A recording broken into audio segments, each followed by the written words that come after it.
I want to go over the fact that I am using different images. The effect I am using is called Omino Diffusion. It has different palettes you can choose from. I am using 2 to 3 different ones. First, get your images and use the effect.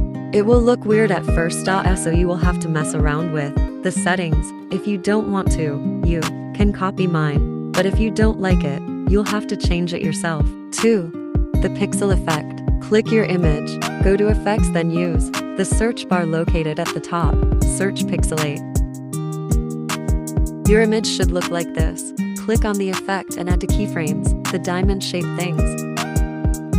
These are just some things you can try out if you want to, but we won't be needing them for this tutorial. Size changes how pixelated the image is, so for the first keyframe, make it 0, and the second can be as high as you want.